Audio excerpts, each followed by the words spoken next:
Hi everyone. Okay, so what we're going to talk about today is on-page SEO.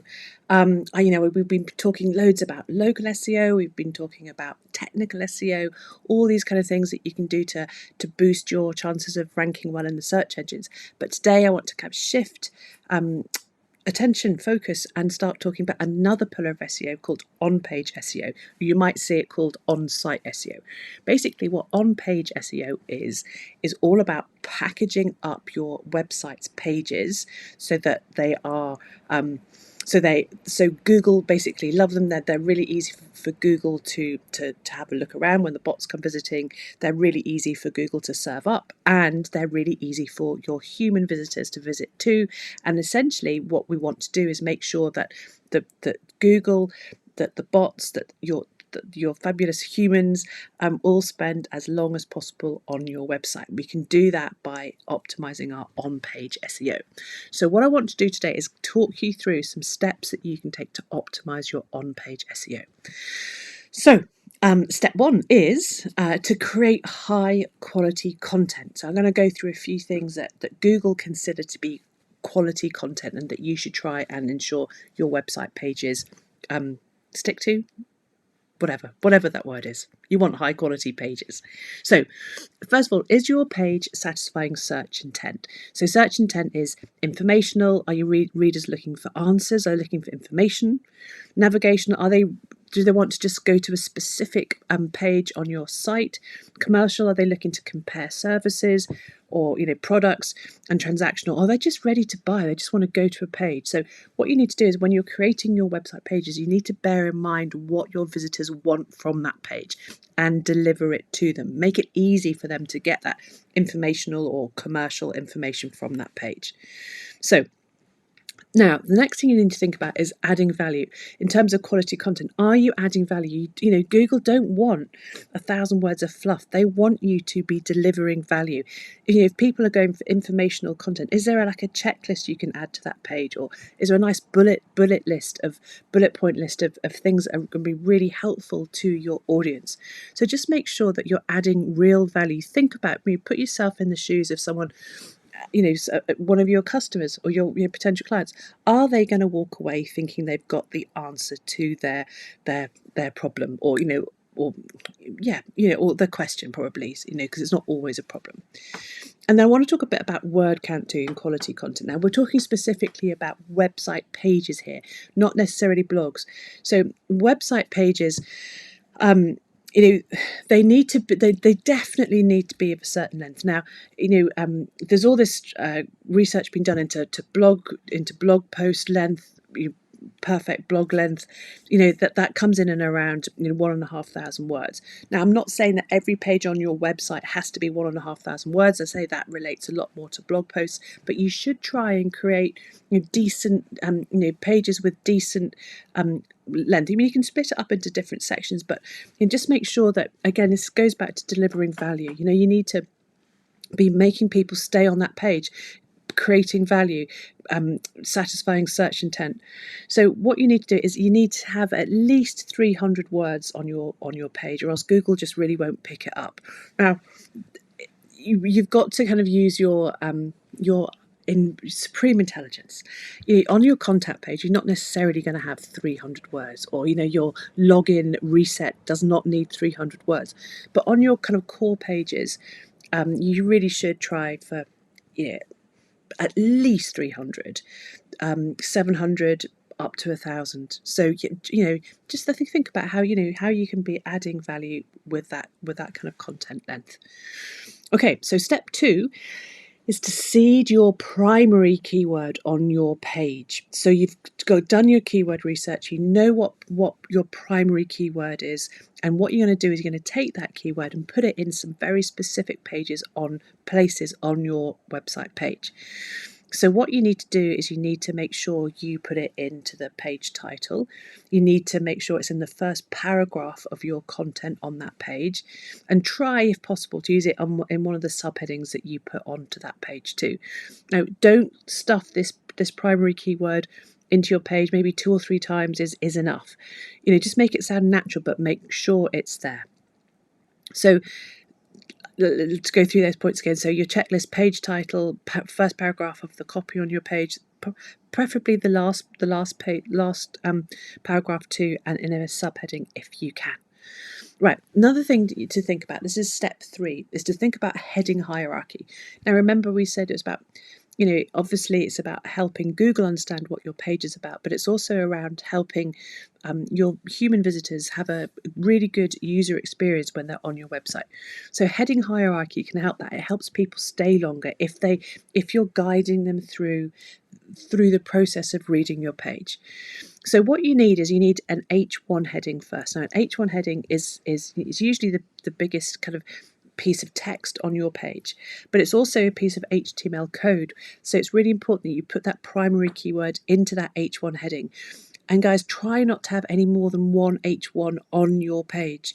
As I say, it's not a formatting. H1s are not necessarily, shouldn't think of them as a big text. Think of them as HTML code that's talking to Google to tell them what that your page is about.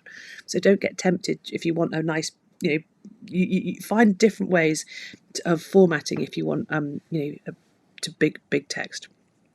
So so once you've got your H1, then you need to use your heading hierarchy. So use subheadings, try and use an H2. And then if you've got your subheading heading, you've got your subheading in H2. If you want to make points underneath your subheading, go into H3. And then when you're ready to come back up to H2s.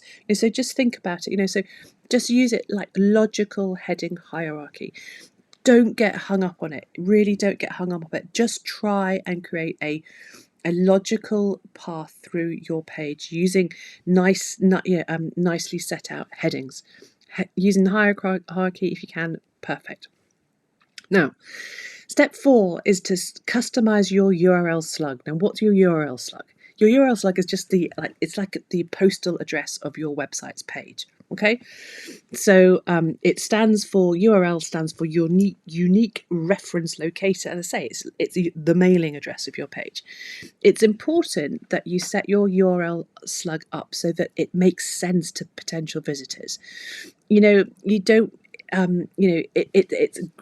It will engage. It will improve your click-through rate if it looks like it's going to answer the question that the person has when you show up in the search results. But don't stress about it. If you haven't, try and put your keyword into your URL slug too. But if you've already published your page, it's not worth going back and naming your URL. You're going to start creating a situation where you've got redirects and all sorts of things coming off that. So going forward, when you're creating new pages, try and create a URL slug that basically does what it says on the tin and includes your primary keyword. Next thing you need to do, this is really, really important. So this is adding title tags and meta descriptions to your website pages. So they're all the funky little boxes at the bottom of the pages. They're called different things on every different platform. So let's just talk about the title tags. They can be called page titles, all sorts of things, but basically the title tag is and meta descriptions. These are what come up in the search results on the search result pages. Okay, so the title tag is that first line. It's about 60 characters long. And then the meta description is the extra kind of, usually kind of 2 or 3 sentences there. So let's just talk about title tags first. What you need to do is, as I say, keep them within that, around the 60 character mark. Include your primary keyword in that title tag and make them engaging and interesting. This is they're like your tiny little mini, I always think of them as mini shop signs on the first page of Google or whatever page of Google you show up on. Okay, so make that engaging and include your primary keyword. Second is that meta description. So this is, again, they're called all different things, but it's a bigger piece of text. It's about 160 characters long. What you want to do is summarize what your page is about. You want to include your primary keyword, and again, keep with that engaging, interesting, put some energy into it. It's whereas your meta, so your title tag is a bit like the actual shop sign. think about that kind of the bit above your shop, the shop window. Think about your meta description perhaps as your window display. So it's a little bit more detail. It's drawing people into your shop, which is your page. Okay, keep them to about 160 characters long. So that's meta descriptions and title tags. They're really, really important, guys. Make sure you've got those. You've got those set up. Step 6 is to fill out your image alt text. Again, really, really simple, but it's a really easy thing for you to do to be able to improve your SEO. Just make sure you add an alt tag or alt text to any images you put on your website pages. It's just what you do is when you add an image to your page, you'll see a little box. Again, they're called all sorts of different things, but it's your alt text or image alternative text. Just describe in not too many characters what that image is. So if it's a image of a purple and silver pen, go ahead and do that. Just write what it is. Don't try and be clever and stuff your primary keyword into it, unless it is a page about silver and purple pens and it's an image of silver and purple pens.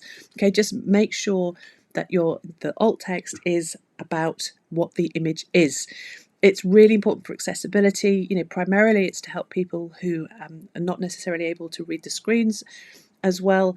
So they don't want a massive tome of keyword stuffed alt text.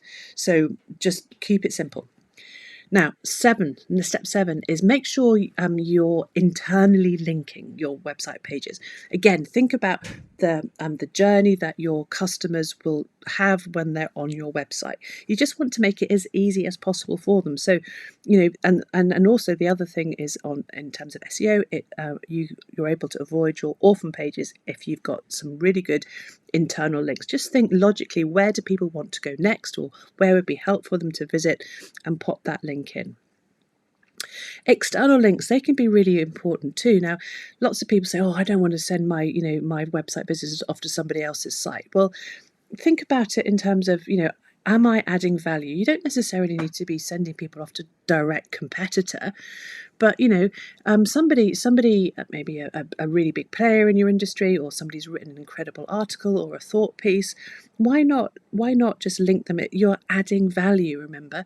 Now look, I've got this quote down here. It says, adding links to authoritative external service sources is a great way to provide value to your customers. So yeah, go for it. Use external links where relevant to add value to the people who are using your website. Now, step 9 is to check your page speed. So Google are really hot on page speed. They really want that experience to be the best possible. Whole mobile first policy. Make sure that your website is as quick as possible. Don't use huge videos. Flash. Nobody uses Flash anymore, but never use Flash. Keep your images to as low resolution as possible. Use JPEGs where you can. I know we love our PNGs with our nice kind of logo, our clear background for our logos and all that kind of stuff. But normally just use a JPEG. Keep try and compress your files if they are above 200 kilobytes. Try and keep them to below 200 kilobytes. And also another thing you can do is to keep those redirects to a minimum too. Now, in the blog that I've written, which I've put in the description, I've given you some really good image software, image compression software that I recommend. So go and check that out if you've got issues with your page speed. Now, last thing you can do is really just keep your website healthy. Okay, so that's a really broad point, but do things like, I do this once a month. I just run a really simple SEO audit on my website, make sure my links, haven't got redirects, haven't got broken links, everything's working properly. So also making sure my site security is up to date. So I've got my SSL certificate is all verified and up to date, all that kind of stuff. And one of the other things as well is, in terms of this healthy website, is make sure it's healthy for mobile too. You can check your mobile. Go over to Google and it's mobile friendly test. So just pop your URL into the mobile friendly test and see if it's friendly, and if not, make some of the changes that Google come up with. So there you go. That's the 10 steps to getting started with your on-page SEO. If you have a read of the blog, it will give you this. It gives you the steps step by step, so you can work through it yourself. If you've got any questions, just leave me a message. Okay, bye.